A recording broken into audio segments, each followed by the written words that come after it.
எல்லாரும் தானே அவங்க அம்மாவை அம்மானு கூப்பிடுவாங்க. அதான் மாத்துறாரு, அம்மானு கூப்பிடாத, எங்க அம்மா தான், ஆனால் மாற்றி போடு. எப்படி கூப்பிடு? பெண்ணேன்னு கூப்பிடு, பெண்ணே என்று கூப்பிடு. ஏன்னா அம்மாவை பெண்ணேன்னு கூப்பிடக்கூடாதுன்னு சட்டம் போட்டவன் நான் தான். தாய் தந்தையை மதித்து நட. எத்தனாவது கட்டளை? 4வது கட்டளை. கொடுத்தவர் யாரு? இதே ஆண்டவர். அப்போ தாய் தந்தையை மதித்து நட என்று சொல்லவர் இப்போது அவங்க அம்மாவை எப்படி கூப்பிடுறாரு? பெண்ணே. ஏன்னா அந்த பெண்ணே என்பதற்கு அர்த்தம் என்ன? உலகத்தை வாழ வைக்க போகிற பெண் எங்க அம்மா தான். அம்மானு கூப்பிட்டா 10ஓட 11 720 கோடி பேர் அப்படிதான் கூப்பிடுவோம். அப்போ ஆண்டவருடைய வார்த்தைக்கு ஒவ்வொன்றுக்கும் பின்னால என்ன இருக்கிறது? அளப்பெரிய ஆழமான ஒரு காரியங்கள் இருக்கின்றன. அதை கண்டுபிடிக்கணும். ஏசுநாதர் ஏன் அம்மானு கூப்பிடல? காரணத்தோட தான் கூப்பிடல.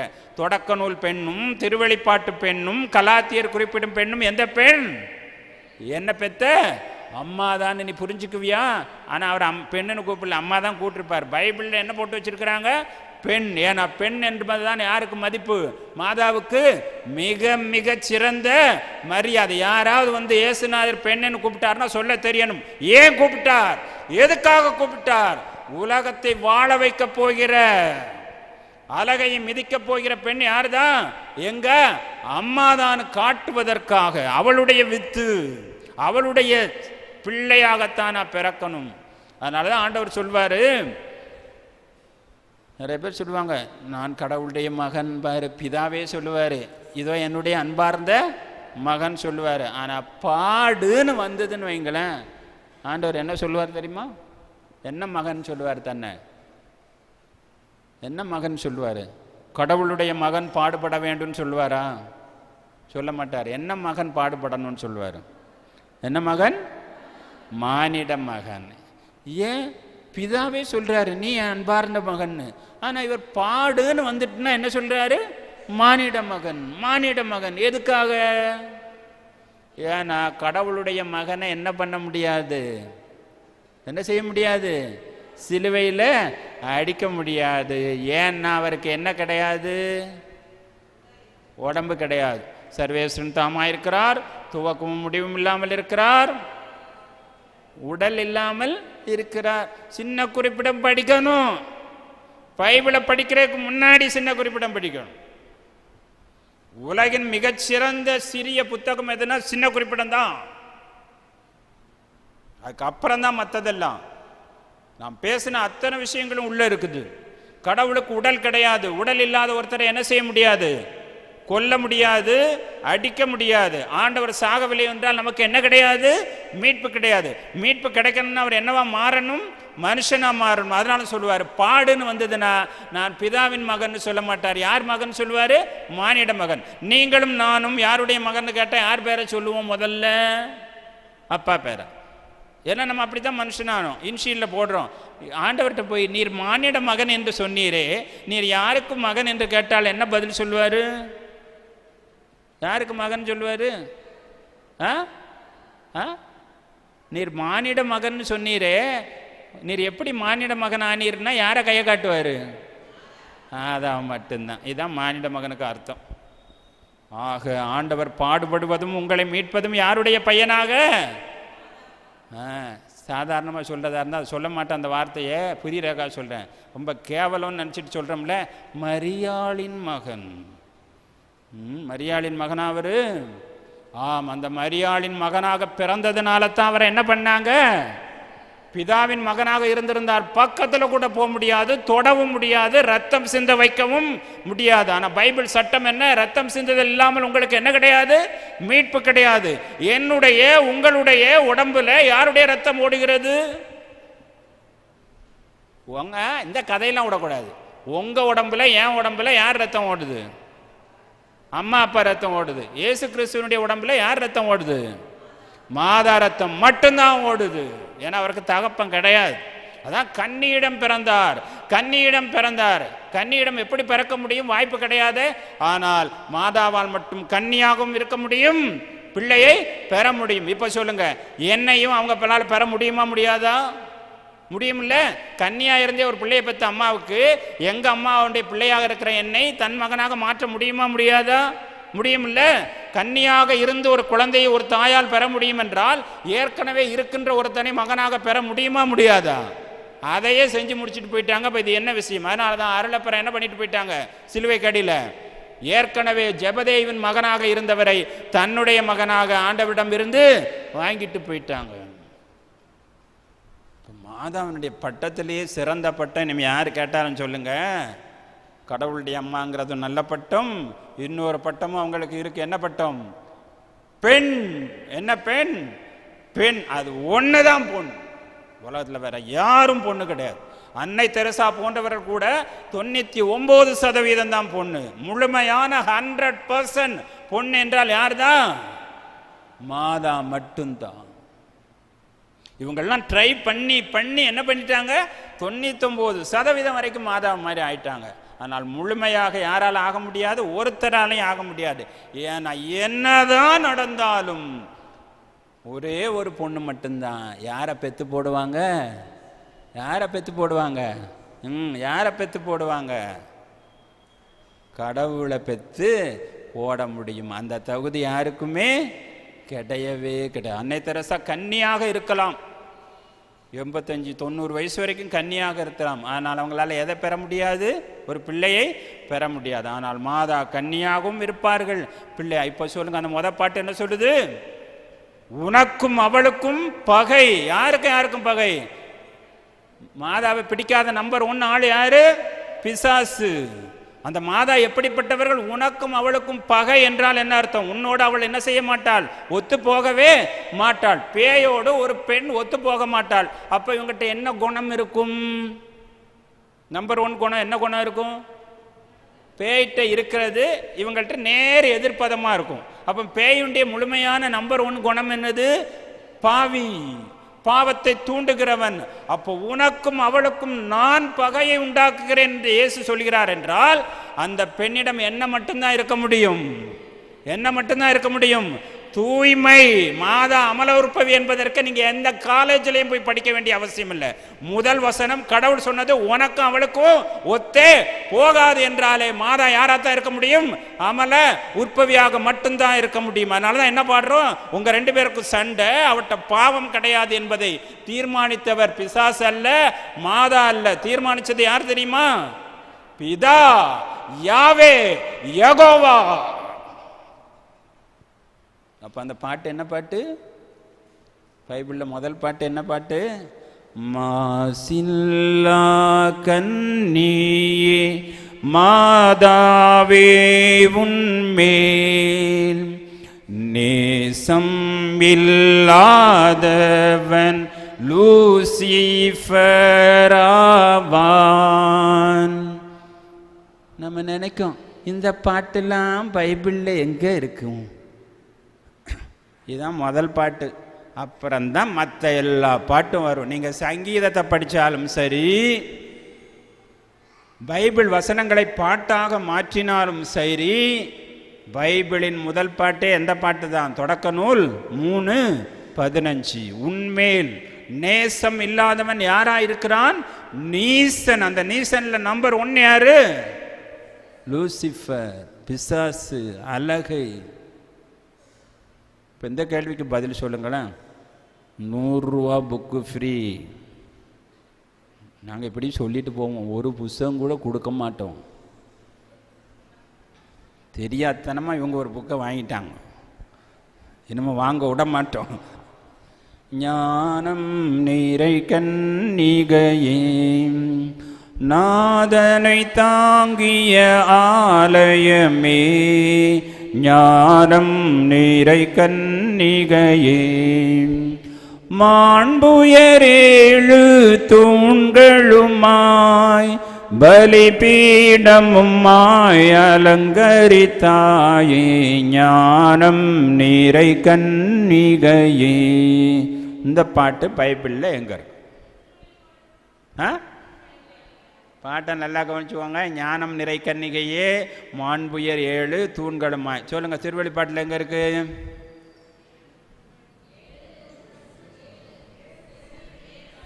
அப்படிங்களா? காட்டுங்க பார்ப்போம். 7 மின்மீன்கள் யாருக்கு இருந்தது தெரியுமா? படிங்க, திருவெளிப்பாடு 12 படிங்க.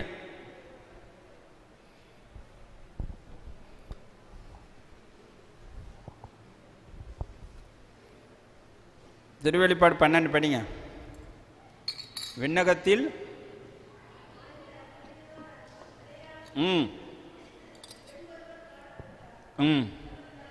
கதிரவனை ஆடையாக அணிந்திருந்தார். அவர் காலடியில் இருந்தது 12 விண்மீன்களை முடியாக சூடியிருந்தால். இப்ப பார்ப்போம் 7ன்னு. அவள் கருவுற்றிருந்தாள், பேறுகால வேதனைப்பட்டு கதறினாள். வேறொரு அடையாளமும் காணப்பட்டது. நெருப்புமயமான பெரிய பறவை நாகம் காணப்பட்டது. 7 தலைகளும் 10 கொம்புகளும் இருந்தன. தலையில் 7 யாருக்கு இருக்கு? யாருக்கு இருக்குன்னு கேட்டேன். 7 யாருக்கு இருக்கு? பேய்க்கு இருக்கு.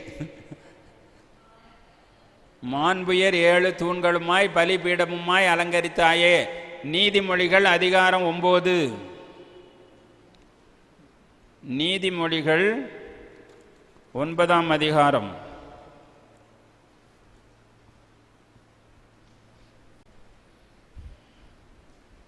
நீதிமொழிகள் 9.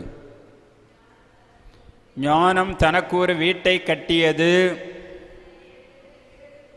7 தூண்களை செதுக்கி நிறுத்தியது. இந்த பாட்டு எங்க இருக்குது? நீதிமொழிகள்ல 9ஆம் அதிகாரத்துல முதல் வசனம். மாண்புயர் 7 தூண்களுமாய் பலிபீடமுமாய் அலங்கரித்தாயே. ஞானம் நீரை கன்னிகையே. ஆக மாதா பாட்டுன்னு நம்ம நினைக்கிற பாட்டு கூட நம்ம முன்னோர்கள் எங்கேருந்து தூக்கி இருக்கிறாங்க? எங்கேருந்து? பைபிளில் இருந்து தான். ரிலேஷனை பார்த்தோம்னா ஆச்சரியமாக இருக்கும். ஏன் இப்படி போட்டாங்க, ஏன் இப்படி எழுதுனாங்க நம்ம கேட்டால் இதெல்லாம் பைபிளில் எங்கெங்கே இருக்குது, இதெல்லாம் பைபிளில் எங்கெங்கே இருக்குது. ஆக மாதா பற்றி இப்போ அவ்வளோ பார்க்க போகிறதில்ல. ஒன்று புரிஞ்சுக்கோங்க, கேத்தலிக் ஃபெய்த்து நிஜமாக பொய்யாங்கிறதுக்கு தான். பாவம் நடந்தோன்னா கடவுள் முதல்ல யாரை கையை காமிச்சாரு? அட பிசாசு பயலை, ஒரு பொம்பளையை வச்சு எல்லாத்தையும் கவுத்துட்டேன்னு நினைக்கிறியா நீ? நான் இப்போ என்ன பண்ண போகிறேன் தெரியுமா? இன்னொரு பெண்ணை வச்சுத்தான் உன்னை ஓட ஓட உதைக்க போகிறேன். அந்த பொண்ணு யாரு? மாதா அல்ல, இயேசு கிறிஸ்து எனும் மீட்பரை பெறப்போகிற பெண். மாதா எப்போ வர்றாங்கன்னா லூக்காவை கையை காட்டக்கூடாது. எதை கையை காட்டணும்? தொடக்க நூல் பாவம் நடந்த உடனே வந்தது யாரு? கடவுளுடைய சிந்தையில் வந்தது யாரு? மாதா. அவளுடைய மகனாகத்தான் என் மகன் என்ன செய்ய வேண்டும்? பிறந்து ஒழிக்க வேண்டும், மானிட மகனாக மாற வேண்டும். ஆக இது ரொம்ப முக்கியம். இப்போ கத்தோலிக்க திருச்சபையினுடைய பேசிக் இப்போ பார்க்கலாம். கொஞ்சம் பைபிள் வச்சுருக்கீங்க இல்லையா? எனக்கு எல்லாரும் பைபிளில் படிக்கிறோம்ல, நிறைய படிக்கிறோம்ல. இப்போ இதை சொல்கிறத தயவுசெய்து கவனிங்க. இதை நீங்கள் எந்த நிலையிலையும் இப்போ சொல்ல போகிற விஷயத்தை மறக்கக்கூடாது, மறக்கவே கூடாது. 100 ரூபா புக்கு, 2 புக்கு ஃப்ரீ. இப்போ உங்களுக்கு ஒரு சின்ன வேலை தான் கொடுக்க போகிறேன். ரொம்ப சிம்பிள். பைபிள்லாம் படிக்க வேண்டாம். பழைய ஏற்பாடு மட்டும் யாராவது கடையில் போய் வாங்கிட்டு வரணும், அவ்வளோதான். ஆமாம், பழைய ஏற்பாடு மட்டும் என்ன செய்யாது? கிடைக்காது. அது பைபிள் தானே, அது பைபிள் தானே, அதுதானே இருக்கிறதுலே பெருசாக இருக்குது. புதிய ஏற்பாடு இத்தினோண்டு தானே இருக்குது. ஏன் கிடைக்காது?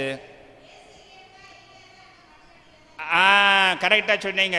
உங்களுக்கு இன்னொரு ப்ரைஸு, ஆனால் அந்த கேள்விக்குள்ள ப்ரைஸ் இல்லை. பழைய ஏற்பாடு வாங்கிட்டு வரணும்னு தான் கேள்வி. சிஸ்டர் சொன்னாங்க அது கிடைக்காது, ஏன்னா அது வேஸ்ட்டுன்ட்டாங்க. எது இல்லைன்னா அது வேஸ்ட்டு? புதிய ஏற்பாடு இல்லைன்னா அது வேஸ்ட். ஓகே, கரெக்டு தானே? ஏன் புதிய ஏற்பாடு இல்லைன்னா பழைய ஏற்பாடு வேஸ்ட்டு? தாவீது எங்கே போனால் நமக்கு என்ன? ஆபிரகாம் ஆட்டை வெட்டுனா என்ன, மாட்டை வெட்டுனா என்ன, ஏவாள் பழத்தை தின்னா எனக்கு என்ன? என்ன பிரயோஜனம்?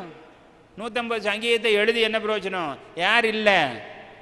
ஆண்டவர் வரவில்லை என்றால் மீட்பும் கிடையாது. அந்த கதைகள் என்ன ஆயிரும்? யாருடைய வாழ்க்கையிலேயோ எங்கேயோ நடந்த விஷயம். ஏசாயா 7:14, இதோ கன்னி கருவுற்று ஒரு மகனை பெற்றெடுப்பாள். பார்க்க வேண்டாம். அது என்ன பிரயோஜனம்? அது புதிய ஏற்பாடு வந்தால் தான் என்ன ஆகும்? நிறைவேறும். நம் பாவங்களுக்காக நொறுக்கப்பட்டார். ஏசாயாவில் இருந்து என்ன பிரயோஜனம்? புதிய ஏற்பாடு இல்லைன்னா பிரயோஜனம் இல்லை. ஆக பழைய ஏற்பாட்டால் தனியாக நிற்க முடியாது. புதிய ஏற்பாடு தனியாக கிடைக்குமா? அது என்ன, அதை மட்டும் தனியாக படிக்கிறோம்? சில கடையில் புதிய ஏற்பாடே வச்சு விற்றுக்கிட்டு இருப்பாங்க. இப்போ நம்ம ஆள் கூட வச்சுருக்கிறாங்க நிறைய பேர். ஏன்னா அதில் ஆண்டவரை பற்றி இருக்கிறது போதும், அது போதுமானது. சில சமயத்தில் பார்த்துருப்பீங்களா, நம்முடைய சகோதரர்கள் விற்பாங்க லூக்கா நற்செய்தி தனியாக கொடுத்துக்கிட்டு இருப்பாங்க. அப்படி ரோட்டில் நின்று கொடுப்பாங்க. யோவான் நற்செய்தி போதும், அந்த ஒரு நற்செய்தி கூட போதும். ஏன்னா அது யாரை பற்றி பேசுகிறது? ஆக புதிய ஏற்பாடு சேர்ந்தால்தான் எதற்கு மதிப்பு? பழைய ஏற்பாடு. புதிய ஏற்பாடு தனியே நின்றாலும் அதற்கு மதிப்பு உண்டு. குறிப்பாக 4 சுவிசேஷக்கும் மதிப்பு உண்டு. அது இல்லைன்னா எல்லா புஸ்தகங்களுமே வேஸ்ட் ஆயிடும். இப்போ கேள்வி, நமக்கு கடவுள் யாரு, மீட்பர் யாரு? ஆண்டவர் எந்த புஸ்தகத்தை படித்தார்? புதிய ஏற்பாடா பழைய ஏற்பாடு? அவ்வளோதான். எந்த புஸ்தகம் உயிரோ, எந்த புஸ்தகம் ஜீவனை தரக்கூடியதோ அந்த புஸ்தகத்தை யார் படிக்கவில்லை? மனிதன் என்ற முறையில் யார் படிக்கவில்லை? ஆண்டவர் படிக்கவில்லை. இப்போ புதிய ஏற்பாட்டு தான் நல்லதுன்னு சொன்னமே, ஆண்டவர் படித்த புஸ்தகம் ஒன்றுக்கும் இல்லைன்னு சொன்னமே. அப்போ இந்த புதிய ஏற்பாட்டில் எத்தனை புக்கு இருக்கு? 27. அதில் கடிதங்கள் தான் நிறையா இருக்கு. நல்லா கவனிச்சுக்கோங்க. கடிதம். சுவிசேஷத்தை எடுத்துக்கோங்களேன். 4 சுவிசேஷம். முதல் சுவிசேஷத்தை எழுதினது யார்? அப்போஸ்தலரா வெளியாளா? முதல் சுவிசேஷம் அப்போஸ்தலர் எழுதினாரா வேற யாராவது எழுதினாங்களா? முதல் சுவிசேஷத்தை எழுதினது ஒரு அப்போஸ்தலரா இல்லையா? யாரு?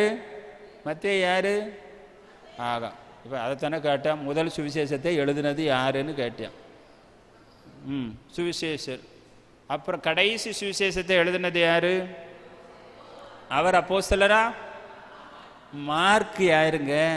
லூக்கா யாருங்க?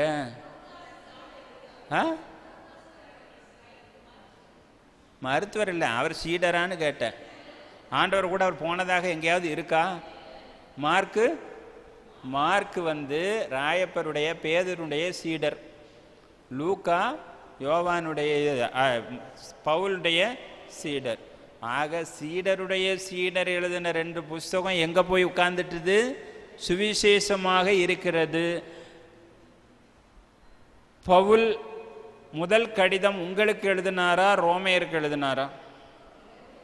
ரோமையருக்கு தான் அவர் கடிதம் எழுதினார் அப்படின்னு எழுதினவரே சொல்லிட்டார்.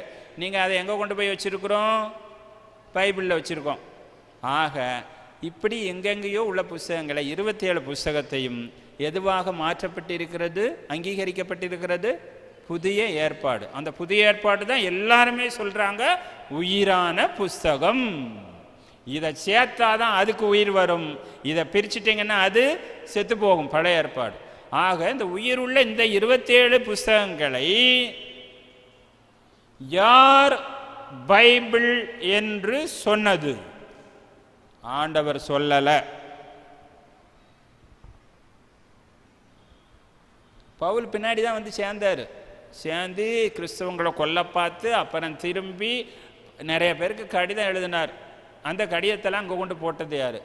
திருவெளிப்பாடை கடைசி புஸ்தகமாக்கி இதுக்கப்புறம் எதையும் சேர்க்கக்கூடாதுன்னு சொன்னது யார்? கடைசியாக எழுதப்பட்ட புஸ்தகம் திருவெளிப்பாடு இல்லை, யோவான் நற்செய்தி.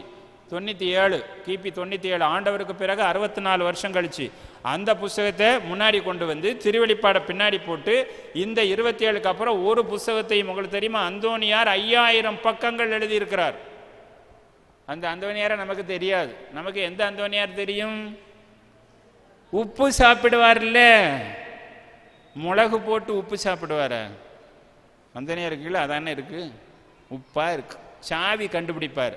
அவர் அந்த அந்தோனியார் இல்லை, பெரிய மறை வல்லுனர், கரைச்சி குடித்தவர், நிறைய போதிச்சவர், எழுதினவர். அதெல்லாம் நம்ம இப்போ பைபிளாக வைக்கலை, திருவெளிப்பாடோடு நிறுத்திட்டோம். யார் இந்த 27 புஸ்தகத்தையும் இதான் புதிய ஏற்பாடுன்னு சொன்னது யார்? எங்கே போனீங்கன்னாலும் இந்த 27 புஸ்தகம் தான் புதிய ஏற்பாடு, அதில் மாற்றமே கிடையாது. எப்போ சொல்லிச்சு? அவங்க சொல்கிறாங்க கத்தோலிக்க திருச்சபை தான் சொல்லிச்சான். எப்போ சொல்லிச்சு? யார் சொன்னது?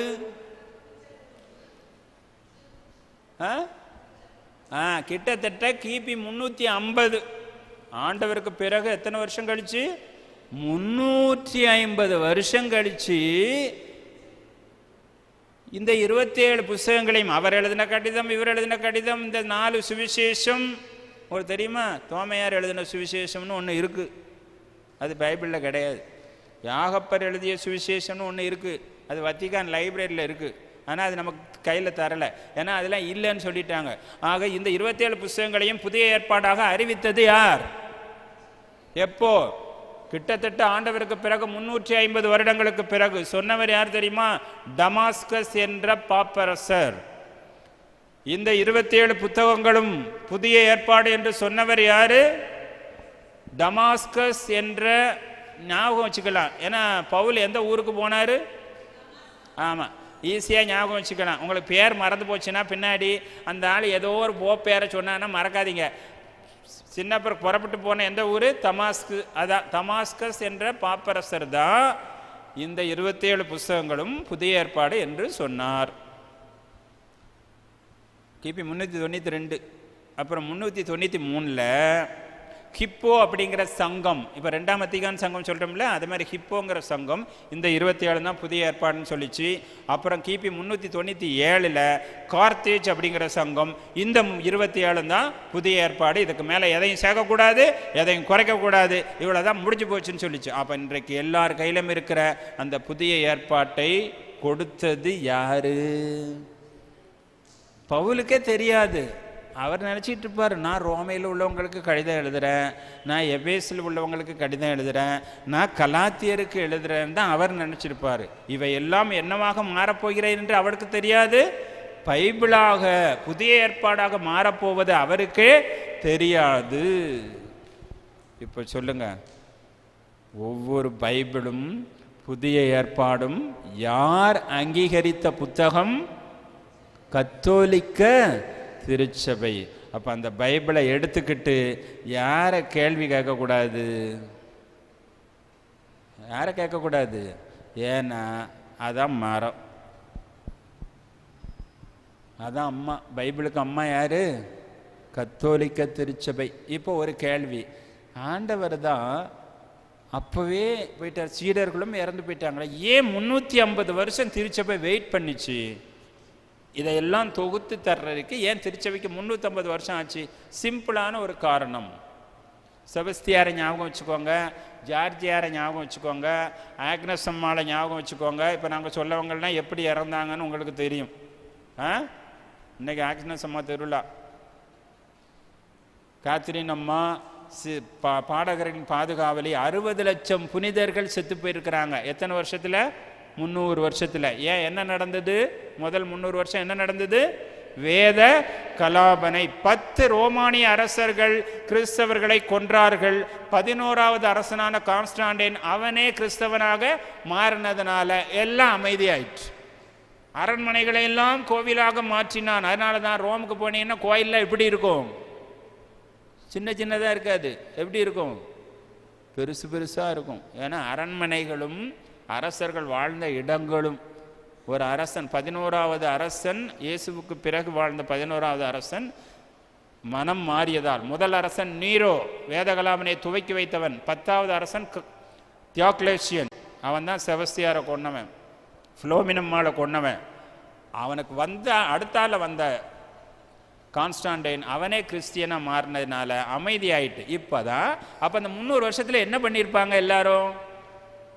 ஓடு ஓடு ஓடு, போதி, மாட்டுனா சாவு, மாட்டலையா போதிச்சுக்கிட்டே போ. 60 லட்சம் பேரை கொன்னான் 10 அரசர்கள்.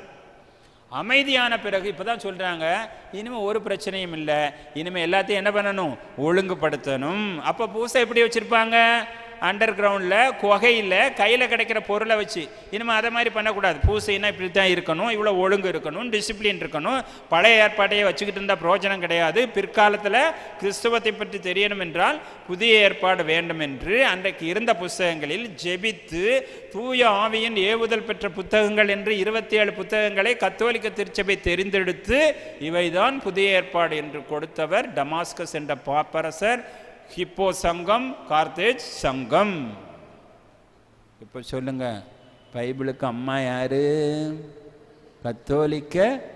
அது தோமையார் சுவிசேஷத்தை இல்லைன்னு சொல்லிச்சு. இன்னைக்கு அது என்ன ஆகிப்போச்சு, காணாமையே போச்சு. அது மட்டும் கலாத்தியர் திருமுகம் இல்லைன்னு சொல்லியிருந்தா இப்போ என்ன ஆயிருக்கும், பைபிளில் கலாத்தியர் திருமுகம் இல்லாமலே. இந்த 2017 வருஷமாக இத்தனை புஸ்தகங்களும் உயிரோடு இருப்பதற்கு காரணம் யார் தெரியுமா? கத்தோலிக்க திருச்சபை. இதை மறந்துடாதீங்க, ஒரு போதும் மறக்காதீங்க, மறக்கக்கூடாது. இப்போ ஏன் கத்தோலிக்க திருச்சபை கடவுள் உண்டாக்குனாரா பார்க்கலாம். இன்றைக்கு அதோட நம்ம இன்றைக்கு முடிப்போம். பறவைகளுடைய ஓசை அடங்கி தெருவில் விளையாடி கொண்டிருக்கிற சிறுவர்கள் வீட்டுக்கு திரும்புகிற நேரம் எந்த நேரம்? அது அந்த காலம். இந்த காலத்தில் தெருவில் போய் விளையாடுறதும் கிடையாது. காலையில் எழுந்தவுடன் படிப்பு, பிறகு மதியம் முழுவதும் படிப்பு, மாலை முழுவதும் படிப்பு, மே மாதம் முழுவதும் படிப்பு, +2க்கு 10ஆம் கிளாஸ்லேயே படிப்பு. அப்புறம் கத்தி எடுத்துகிட்டு போய் டீச்சரை என்ன செய்யணும், குத்தணும். குத்து, இவ தானே இவ்வளோத்தையும் பண்ணா அப்படின்னு குத்தணும். அப்புறம் படிக்க சொன்ன அம்மாவையும் அப்பாவையும் எங்கே கொண்டு போடணும்? அனாத ஆசிரமத்தில் கொண்டு போடணும். 24 மணி நேரம் படிக்க வச்சியே, நீ தானே வச்ச, படிச்சுட்டேன், சம்பாதிச்சுட்டேன், நீ இங்கேயே கிட. கொஞ்ச நேரம் விளையாட விடுங்க. மே மாதம் இருந்தால் அத்தை வீடு மாமா வீடு கூட்டு போங்க. உருப்படாமல் ஆக்குறதுக்கு படிப்பு வேணும். படிப்பே வாழ்க்கை கிடையாது. 12க்கு ஏக்கு இப்போவே படிக்கணும்? எனக்கு அதான் புரியலை. ஏக்கு இப்போவே படிக்கணும்? படி அது படிப்பு மட்டும் தெரியுது. பழைய ஆள்கிட்ட கேளுங்க, எண்ணி 2 அப்படின்னா 16பாங்க. இப்போ உள்ளதுகிட்ட கேளுங்க, கால்குலேட்டரை கூடயா கொஞ்சம் அப்படிங்கும். எண்ணி 2 எத்தனை கேட்டால் O2 2, E2 4 இப்படி சொல்லி தான் அது 8ல் வந்து நிற்கும். அது எண்ணி 2 16 தெரியாது. 10 நம்பரை போடுங்க, கூட்ட தெரியாது. ஆனால் 24 hours படித்தாங்க. அப்போ படிக்கலை, ஆனால் நல்லா கூட்டுவாங்க. இப்போ உள்ளாளுக்கு அப்படி தானே கூட்டுவாங்க, கணக்கை போட்டு. இங்கே கால்குலேட்டர் கேட்குது. படிப்பு அவசியம், படிப்பு மட்டுமே வாழ்க்கை இல்லை. அது எழுதி வச்சுக்கோங்க. ரோட்டில் விளையாடுற பிள்ளைகள்லாம் திரும்புகிற நேரம், பறவைகளுடைய ஓசை அடங்குகிற நேரம், பட்சிகள் ஓசை மாய்ந்திட ஆடும் பாலகர் நின்று வீடு திரும்ப டிவியை நோக்கி ரிமோட்டை நீட்டி படத்தை பார்த்து படுத்து தூங்கு. டிவியை நோக்கி ரிமோட்டை நீட்டி படத்தை பார்த்து படுத்து தூங்கு.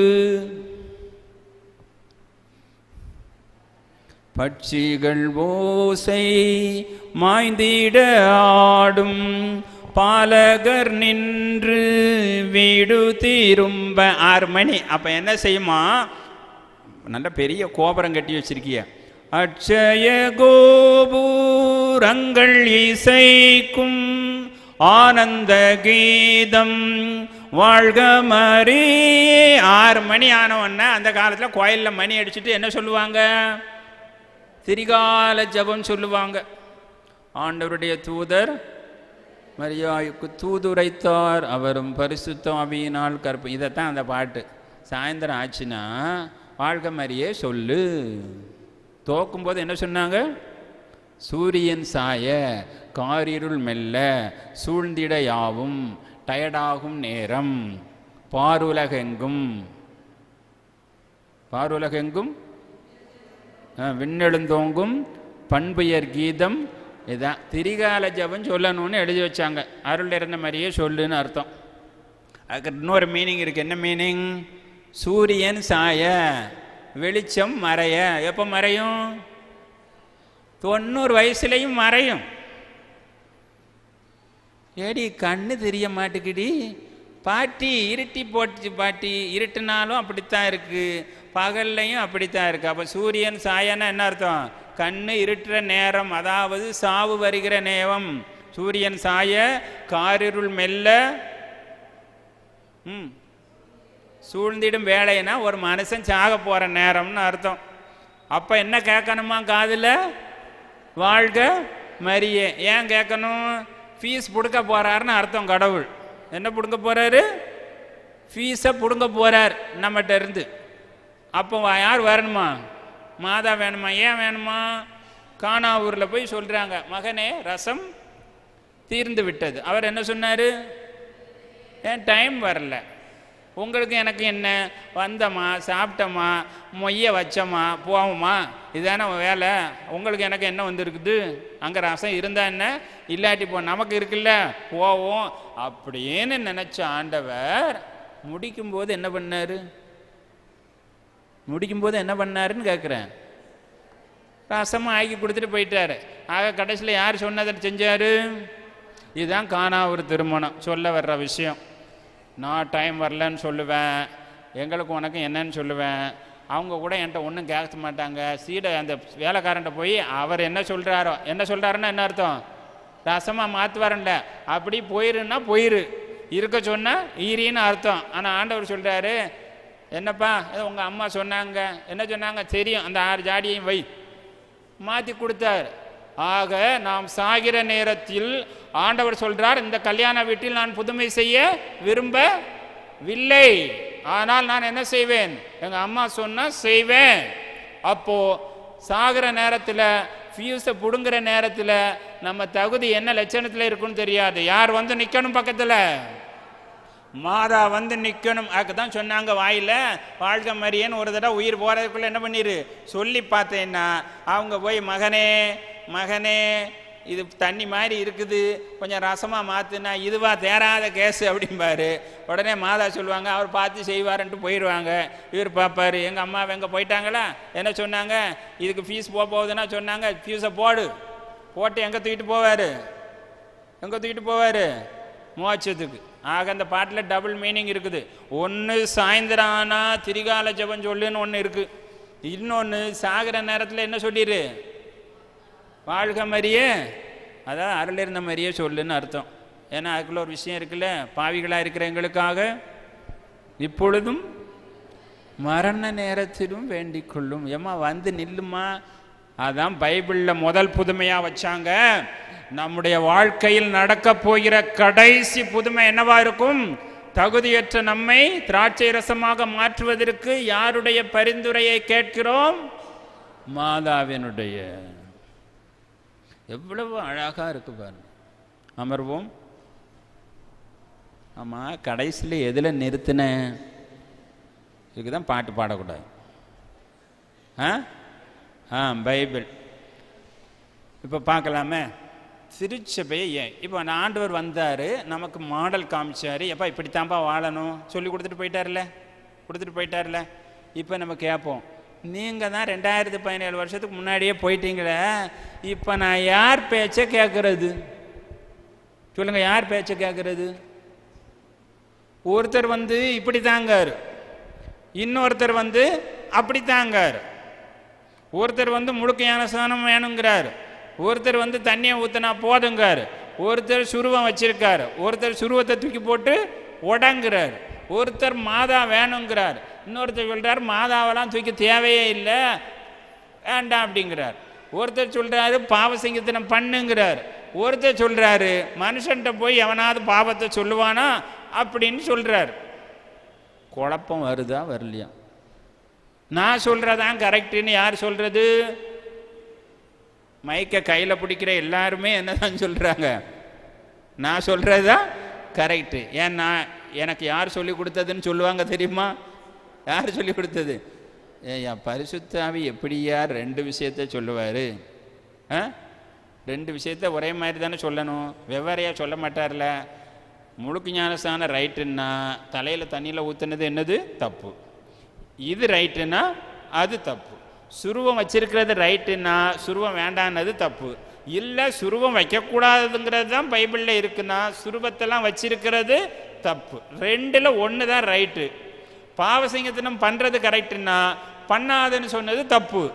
இல்லை மனுஷன்ட்ட பண்ணக்கூடாது ஆண்டவர்கிட்ட தான் பண்ணணும்னா மனுஷன்ட்ட போய், அதாவது நாம் குருக்கள் என்று நினைக்கிற மனிதர்களிடம் போய் பாவசிங்கத்தனம் பண்ணுவது மகா பெரிய தவறு என்று ஆகிவிடும். இப்போ ரெண்டை சொல்றதும் எப்படித்தான் சொல்ல போறாங்க? யார் சொன்னதுன்னு சொல்ல போறாங்க? பரிசுத்த அவ கடைசியில் இடையில படாத பாடுபடுறது யாரு? ஆமாம், பாவசிங்கத்தனம் பண்ணுங்கிறது ரைட்டுன்னா பண்ணாதன்னு சொல்றது எந்த ஆவியா இருக்கும்? சரி, ஒருவேளை பாவசிங்கத்தனம் பண்ணாமல் இருப்பது தான் சரின்னு வச்சுக்கோங்களேன். அப்போ பாவசிங்கத்தனம் பண்ணனாதான் மன்னிப்புன்னு சொல்றது என்ன ஆவியா மாறி போகும்? ரெண்டுல ஏதோ ஒன்று தப்பு. அப்போ இவ்வளவு பிரச்சனைகள் பிற்காலத்தில் வரும் என்றால் இத்தனைக்கும் யார் தீர்வு சொல்லிட்டு போயிருக்கணும்? மனுஷனா பிறந்து நமக்கு வழிகாட்டிட்டு போனாரே அந்த ஆண்டவராகிய இயேசு கிறிஸ்து இத்தனைக்கும் பதில் சொல்லணுமா வேண்டாமா? ஆண்டவர் யாரெல்லாம் வெறுத்தார்? யாரையாவது வெறுத்தாரா? ஆமா, பாவத்தை தான் வெறுத்தாரு, பாவியை நேசிச்சாரு. தந்தையே கொன்னவனை கூட அறியாமல் செய்கிறார்கள். ஆனால் ஒரே ஒரு குரூப்பை வெறுத்தாரு. எதிரி கூட அவனுக்காக ஜெபி, அங்கேயே கேட்டால் குடு, எல்லாத்தையும் குடுன்னு சொன்னார். மன்னி, ஒரு கண்ணத்தில் அடித்தா திருப்பி காட்டு, 7 தடவை 70 தடவை தப்பு பண்ணாலும் மன்னின்னு சொன்னார். ஒரே ஒரு தடவை மட்டும் அவன் கூட சேராதன்னு சொன்னார். அது எப்போ சொல்லியிருக்காருங்க? கடவுள் அவனை கையை கழுவுன்னு சொல்லியிருக்காரு. எப்போ? மத்தேயு நற்செய்தி 18ஆம் அதிகாரம் 17வது வசனம். 2 பேர் சண்டை போட்டிங்கன்னா தனியாக போய் அவன்கிட்ட சொல்லு, எப்பா தப்புன்னு சொல்லு, இல்லைன்னா 4 பேரை கூட்டு போ. அதுக்கும் கேட்கலையா? நீ என்ன பண்ணணும்னு தெரியுமா? 18-17 அவர்களுக்கும் செவி சாய்க்காவிட்டால் திருச்சபையிடம் சொல்லு. திருச்சபைக்கு செவி சாய்க்காவிட்டால் அவன் உனக்கு வேற்றினத்தான், அதாவது கைய கழுவுன்னு அர்த்தம். சொல்லுங்க, ஆண்டவர் சொல்லியிருக்காருல்ல, யாரு கூட உறவு வைக்கக்கூடாதுன்னு சொல்லியிருக்கிறாரு? யாரு கூட உறவு வைக்கக்கூடாதுன்னு சொல்லியிருக்காரு? யாருக்கு? வேற்றினத்தார் கூடயா? திருச்சபைக்கு செவி சாய்க்காதவன் கூட. இப்ப கேள்வி, ஏது திருச்சபை? இதுதான் கேள்வி. எது திருச்சபை? கேள்வி வரும்ல. திருச்சபைக்குன்னு சொல்லிட்டு போயிட்டீங்க, ஏதுங்க திருச்சபை? இன்னைக்கு உலகம் முழுக்க 10,000 சபைகள் இருக்கின்றன. என்னை மாதிரி ஆள் என்ன பண்ணுவான் தெரியுமா? நானும் ப்ரேயர் மீட்டிங்லாம் வைப்பேன், வருவாங்க ஆளுக்கா. மீட்டிங் முடிஞ்சவன கூட நிறைய பேர் என்கிட்ட வந்து இந்த ஃபோன்லலாம் தொடர்பு வச்சுக்குவாங்க. நான் ஒரு வேளை பிடிச்சிருக்கலாம். உடனே எங்களை மாதிரி ஆட்களுக்கு என்ன வரும் தெரியுமா? இது நல்லா இருக்குதே, ஒரு 100 பேரை சேர்த்துக்கிட்டு என்ன பண்ணிடலாம்? திருச்சபையில் சபையை உண்டாக்கலாம். இதுதான் எல்லா பக்கமும் நடக்குது. இப்போ கேள்வி, எல்லாம் சபைகள் என்றால் ஆண்டவர் பதில் சொல்லணும். என்ன சொல்லணும்? நான் கேட்குறக்கு எனக்கு ரைட் இருக்குல்ல. என்ன ஆண்டவரே, நான் இங்கேருந்து அங்கே ஓடினேன், அங்கேருந்து இங்கே ஓடினேன், எனக்கு புரியலை ஆண்டவரே. நீங்கள் பாட்டுக்கு திருச்சபைன்னு சொல்லிக்கிட்டாங்க, போர்டாக தொங்கிச்சு, இது கொஞ்சம் நல்லா இருந்த மாதிரி தெரிஞ்சிச்சு, நான் அங்கே போனேன்னு சொன்னேன். ஆண்டவர் என்ன சொல்லுவார்? ஐயா தெரியாமல் தான் சொல்லிட்டேன், நான் விலைக்கு சொல்லியிருக்கேன்னு சொல்லுவார்ல. ஆனால் விலைக்கிட்டு தான் போயிருக்கார், விலைக்கிட்டு போயிருக்கார். மத்தேயு நற்செய்தி இதே 2 அதிகாரம் முன்னாடி வாங்க, 16ஆம் அதிகாரம் 15வது வசனம். என்னை யார் என்று சொல்லுகிறார்கள்? நீங்கள் என்னை யார் என்று சொல்லுகிறீர்கள்? உடனே ஒரே ஒருத்தர் மட்டும் முந்திரி கொட்டை, எப்பவுமே முந்திரி கொட்டை. யாரு? பேதுரு ராயப்பர் முந்திரி கொட்டை. என்ன சொல்றாரு?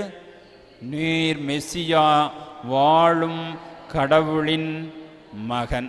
உடனே இவர் சொல்றாரு, சீமோனே,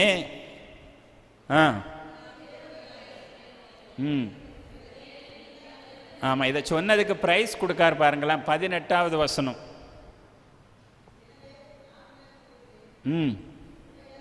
உன் பெயர் பேதுரு. பேதுரு என்றால் பாறை என்று அர்த்தம். உன் பெயர் பாறை. இந்த பாறை, நல்லா கவனிச்சுக்கோங்க, உன் பெயர் பாறை. இந்த பாறையின் மேல், இந்த பாறையின் மேல், இந்த பாறையின் மேல் எந்த இடத்தை அண்டர்லைன் பண்ணணும்? என் திருச்சபையை அண்டர்லைன் பண்ண. இப்போ ஒரு 4 விஷயத்தை பார்த்துட்டு இன்னைக்கு முடிக்க போறோம். டைம் எது வரைக்கும்? 9:30. அதுக்குள்ள நீங்க என்னை அடிச்சு துரத்திடுவீங்க. உன் பெயர் பாறை. நல்லா கவனிச்சுக்கோங்க. இப்படி சொன்னாரா? இங்க பாருங்க சிஸ்டர், உன் பெயர் பாறை. இப்ப இவர் தான் ஜீசஸ் நிற்கிறாருன்னு வச்சுக்கோங்க.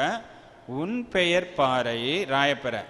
இந்த பாறையின் மேல் என் திருச்சபையின் கொட்டினாருங்கிறது கரெக்டா, இல்லை இந்த பாறையின் மேல்னு இப்படி கையை காட்டுறது கரெக்டா? எது கரெக்டு? இதான கரெக்டு. வெளியில என்ன சொல்லிட்டு இருக்காங்க தெரியுமா? அவர் இப்படி திருப்பிட்டாராம் கையை. உள்ள உட்கார்ந்து வீடியோ படம் எடுத்துக்கிட்டு இருந்தாங்க. யாரை பார்த்து சொன்னாரு? நீ பாறை, உன்மேல் என் திருச்சபையை கட்டுவேன். சொல்லும் போது எத்தனை பேர் நின்னாங்க கூட? 12 பேர் நிற்கிறாங்க, யூதாசையும் சேர்த்து. இப்ப கேள்வி, உன்மேல் என் திருச்சபையை கட்டுவேன். அடுத்த லைன், பாதாளத்தின் வாயில்கள், பாதாளத்தின் வாயில்கள். நல்லா கவனிங்க. உன் பேர் பாறை, உன்மேல் என் திருச்சபையை கட்டுவேன்கிறவரு நரகத்தின் வாசல்கள் உன்னை வெற்றி கொள்ளாதுன்னு சொல்லி இருக்கணும். என்ன சொல்றாரு? அதன் மேல். எதன் மேல்? திருச்சபையின் மேல் வெற்றி கொள்ளா. அப்போ உன்னைய என்ன செய்யும் பிசாசு? உன்னைய பிசாசு என்ன பண்ணும்? கவுத்தரும். நீதான் பாறை, உன்மேல் என் திருச்சபையை கட்டுவேன், நரகத்தின் வாயில்கள் உன்னை வெற்றி கொள்ளான்னு சொல்லல, திருச்சபையை வெற்றி கொள்ளா. ஆனா கட்டப்படுவது யார் மேல? பேதுரு மேல. ஏன்னா அவருக்கு நல்லா தெரியும், இந்த ஆளு இன்னும் கொஞ்ச நேரத்தில் அடுத்த பேராவில் என்கிட்ட என்ன வாங்கி கட்ட போறாரு. போ அப்பாலே, அந்த அடுத்த பேராவில் படிங்க, வருதா? பிறகு ஆண்டவர் தான் பாடுகள் பட வேண்டும் என்றும் சொல்றார். 23வது வசனம். உடனே 22, உடனே பேதுரு அவரை அழைத்து, ஆண்டவரே இது உமக்கு வேண்டாமே என்றார். அப்போது ஆண்டவர், போ அப்பாலே. நல்லா கவனிங்க, இதுதான் ரொம்ப முக்கியமான விஷயம்.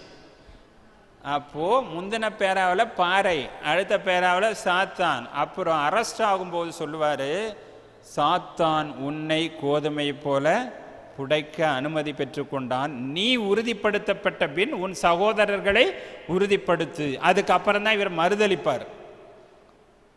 பாருங்க, நீ முதல்ல தைரியமாயிரு, அதுக்கப்புறம் உன்னுடைய சகோதரர்கள் யாரு, நான் விட்டு செல்கிற இந்த மக்களை உறுதிப்படுத்து. அதுக்கப்புறம் இவர் மறுதளிப்பாரு. அதுக்கப்புறம் கடைசியில, யோவான் நற்செய்தி கடைசியில, நீ என்னை நேசிக்கிறாயா? ஆம் ஆண்டவரே, என் ஆடுகளை மேய். நீ என்னை நேசிக்கிறாயா? என் ஆட்டுக்குட்டிகளை மேய். நீ என்னை நேசிக்கிறாயா?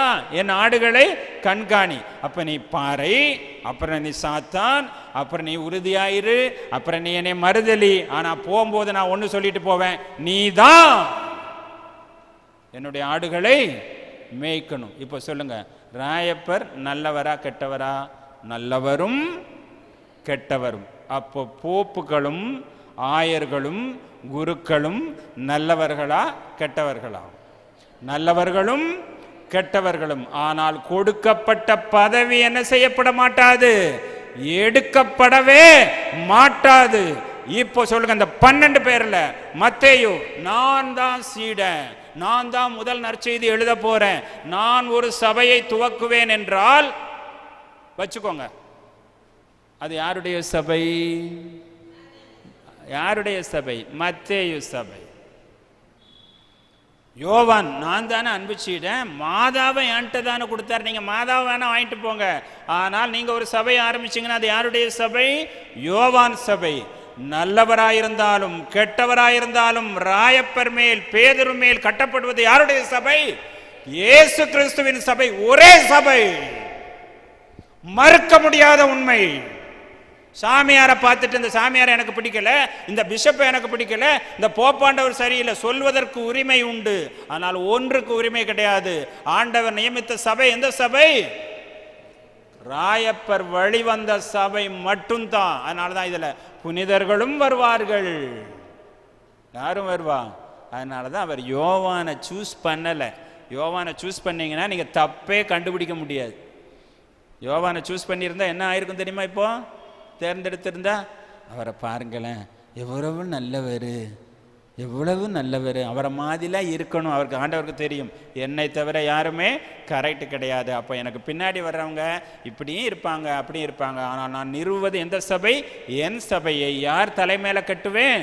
பேதுருவும். அப்போ ஆண்டவர் முழுமையானவர், பேதுரு குறை உள்ளவர். இவர் சபையை தூக்கி அவர் கையில கொடுக்காருன்னா பேதுரு சாகிறதுக்கு முன்னாடி என்ன பண்ணணும்? அந்த சபையை வேற ஒருத்தருக்கு மாற்றணும். ரெண்டாவது போப்பு யாரு? நல்லா கவனிங்க. பேதுரு 60 கிட்ட இறந்து போயிட்டாரு வருஷம். 60. யோவான் இறந்தது கிட்டத்தட்ட 140 வருஷம் கழிச்சு தான் சாகுறாரு. 37-38 வருஷம் கழிச்சு. பவுல் பேதுருலாம் இறந்த பிறகு கடைசியாக இறந்தவர் அருளப்பர் சீடர்கள்ல. ஆனால் ரெண்டாவது போப்பு யார்? அப்போ ராயப்பர் இறக்கும்போது யார் வந்திருக்கணும்? ஆனால் வந்தவர் யார் தெரியுமா? லீனூஸ். யாரு? லீனூஸ். அந்த பேரையாவது எங்கேயாவது கேள்விப்பட்டிருக்கீங்களா? கிடையாது. இதுதான் திருச்சபை வரலாறு. இந்த போப்பாண்டவர்கள் படமாக போட்டிருப்பாங்க சில கேலண்டரில், பார்த்துருக்கீங்களா? 265 போப்பையும் அதில் இப்படி போவாங்க. ராயப்பர் கிடத்தாப்புல லீனூஸ்ன்னு இருக்கும். அப்புறம் கிளமெண்ட், இவங்கெல்லாம் யோவான் இருக்கும்போதே இருந்தவங்க. ஆனால் யோவான் அல்ல, இவர்கள் தான் திருத்தந்தையாக இருந்தார்கள். இதுதான் நல்ல சீடனுக்கு அழகு. நான் வருவேன், நான் தான் லீட் பண்ணுவேன்னு கிடையாது. ஆண்டவர் கொடுத்தாரா, அதுக்கு நான் என்ன செஞ்சாகணும்? கீழ்ப்படியணும். கீழ்ப்படியணும். இந்த லைன் அண்டர்லைன் பண்ணுங்க. இப்போ 4 விஷயத்தை பார்க்க போறோம். ஆண்டவர் கொடுத்த 4 விஷயங்களை தான் சொன்னார். திருச்சபைக்கு கீழ்ப்படியாவிட்டால் அவன் உனக்கு வேற்றினத்தான். கடவுள் வேற்றினத்தார வெறுக்க, அவங்களுக்கு புரியறதுக்காக சொல்றாரு. நீங்க விலைக்கு வச்சிருக்கீங்களே சில பேரை, அவங்கள மாதிரி நீங்க யாரை வைக்கணும் தெரியுமா? திருச்சபைக்கு கீழ்ப்படியாதவனை வை. இப்ப நான் சொல்றேன், எந்த திருச்சபை ஏற்படுத்துறேன்? பேதுரு மேல். அப்ப அந்த திருச்சபை என்பது எதை குறிக்கிறது? எதை குறிக்கிறது? எந்த திருச்சபைய? கத்தோலிக்க திருச்சபையை குறிக்கிறது. இன்றைக்கு யாரு? பேதுரு, லீனூஸ், கிளமெண்ட் இப்படி வந்து இப்ப யார்கிட்ட வந்து நிக்குது? Pope Francis. இந்த சங்கிலி ஒரே ஒரு இடத்துல மட்டும்தான் நீங்க பார்க்க முடியும். எங்க? கத்தோலிக்க திருச்சபையில். பைபிள் படிக்கும்போது இவைகளையும் தெரிந்து வைத்திருக்க வேண்டும். தயவுசெய்து நாளைக்கு வரும்போது பைபிள், நிறைய பேர் கையில் பைபிள் இல்லை. மாதாவை தானே ஏதோ ஃபாத்திமாவை பேசுவாங்க, லூர்துவை பேசுவாங்க. இல்லை, நம்ம பைபிளில் இருந்து தான் பார்க்க போகிறோம். நாளைக்கு முழுக்க முழுக்க மாதாவை பற்றி தான் பார்க்க போகிறோம். எவ்வளவு பெரிய விஷயங்கள் மாதாவை பற்றி இருக்கின்றன. மாதாவுடைய மோட்சத்துக்கு போனதே பைபிளில் இருக்குது. நம்ம கேட்டால் சொல்லுவாங்க, எங்கே இருக்குது பைபிளில்? மாதா விண்ணேற்படைந்தது பைபிளில் இருக்குதுன்னு சொன்னவர் நான் சொல்லலாம். அந்தோனியார் சொல்லி வச்சுட்டு எழுதி வச்சுட்டு போயிருக்கார். மாதாவுடைய விண்ணேற்பு பைபிளில் இருக்குது அப்படின்னு பெரிய பிரசங்கம் பண்ணியிருக்கார் ஆகஸ்ட் 15ஆம் தேதி. ஏன்னா அவரே மண்டையை உடச்சிக்கிட்டு இருந்தது. அப்புறம் கண்டுபிடிச்சி மாதாவே அவருக்கு கிளாஸ் எடுத்து, மகனே அதான் பைபிளில் எழுதியிருக்கேன்ட்டு சொல்லிட்டு போயிட்டாங்க. அப்போது நாளைக்கு தயவுசெய்து பைபிள் கொண்டு வாங்க. அப்போது ஆண்டவர் கொடுத்த முதல் அடையாளம் என்னது? திருச்சபை. எந்த திருச்சபை? பேதுருவின் மேல் கட்டப்பட்டிருக்க வேண்டும். அது யாருடைய சபை? என் சபை என்று சொன்னவர் யாரு? எந்த போப்பாண்டவரும் சொல்லல, எந்த புனிதரும் சொல்லல. சொன்னவர் யாரு? சொன்னதாக எங்கே எழுதப்பட்டிருக்கிறது? பைபிளில் எழுதப்பட்டிருக்கிறது. அதுவும் நற்செய்தியில். நம்பர் 1. நம்பர் 2, திருச்சபைக்கு இன்னொரு மிகச்சிறந்த அடையாளம் யார் தெரியுமா? மாதா. மாதா, நற்கருணை, பாப்பரசர், மாதா, இவைகள் மிகச்சிறந்த அடையாளங்கள். இப்போ 100 ரூபா புக்கு ஃப்ரீ. ஆனால் வாங்க மாட்டீங்க. தெரிஞ்சு தான் நாங்கள் கேள்வி கேட்போம். சிம்பிள் மாதிரி தெரியும், உள்ள பொடி இருக்கும். மாதாவை ஆண்டவர் தான் இறக்கும்போது யாரிடம் ஒப்படைத்தார்? சிம்பிளான கேள்வி. 50 பேருக்கு நாங்கள் 100 ரூபா புக்கு கொடுப்போம். ப்ரூஃப் காட்டணும், பைபிள்லேருந்து ப்ரூஃப் காட்டணும், பைபிள்லேருந்து காட்டணும். 2000 வருஷத்துக்கு முன்னாடி எழுதப்பட்ட பைபிள்லேருந்து காட்டணும். பாருங்க, அங்கே தான் போட்டிருக்குல்ல, அவர் யாரிடம் ஒப்படைத்தார்? யோவானிடம், அருளப்பரிடம் ஒப்படைத்தார் என்று பைபிள்லேருந்து நீங்கள் காட்டணும்.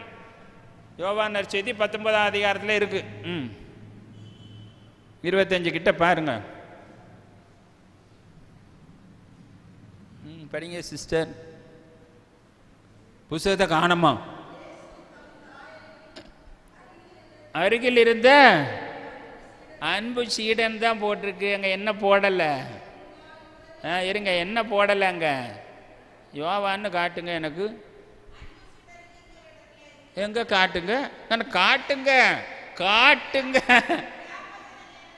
அங்கேயும் இயேசு அன்பு செய்த சீடர் மார்பில் சாய்ந்திருந்தார் தான் போட்டிருக்கு, யோவான்னு போடல. நாங்க கேள்வி கேட்கறதுக்கு முன்னாடி ரூம் போட்டு யோசிச்சிருப்போம் இல்ல? சொல்லுங்க.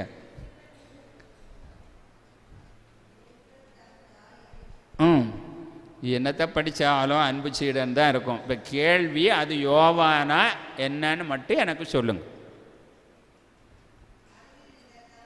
ஐயோ, திருப்பி திருப்பி அதையே படிக்கீங்களா? கேள்வி அது யோவான் தான் அப்படின்னு ப்ரூஃப் காட்டணும், அத்தாட்சி காட்ட வேண்டும்.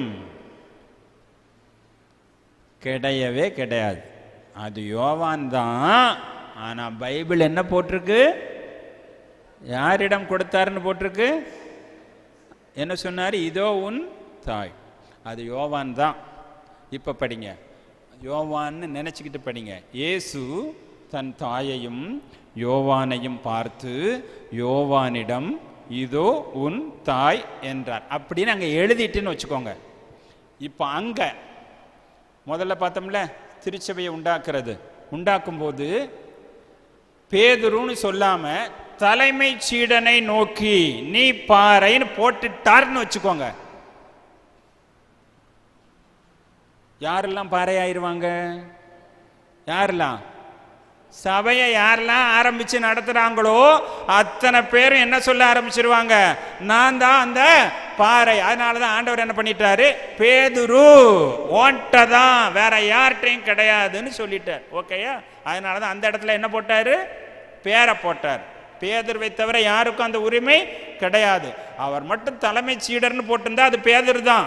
ஆனா என்ன சொல்லுவாங்க பாத்தீங்களா? தலைமை சீடராக யாரெல்லாம் இருக்காங்களோ அவங்கெல்லாம் என்ன பண்ண ஆரம்பிக்கலாம்? சபை நடத்த ஆரம்பிக்கலாம். இதுதான் பரிசுத்த ஆவி அந்த புத்தகத்தை எழுதினாரா இல்லையாங்கிறதுக்கு அத்தாட்சி. எங்க எந்த வார்த்தைய எப்படி போடணும் அங்க போடு. தலைமை சீடன் போட்டா எல்லாரும் வருவாங்க, பேதுருன்னு போட்டா அந்த ஒரு ஆள் தான் வருவார். ஏன்னா பின்னாடி பவுலும் பல சபைகளை சந்திச்சு போதிக்க போறாரு. தோமையார் எங்க வந்தாரு? இந்திய சபையை ஆரம்பிக்கிறாரு. அப்ப இவர் போப்பாண்டவர் ஆக முடியாது. யார் மட்டும்தான் அந்த உரிமை உண்டு?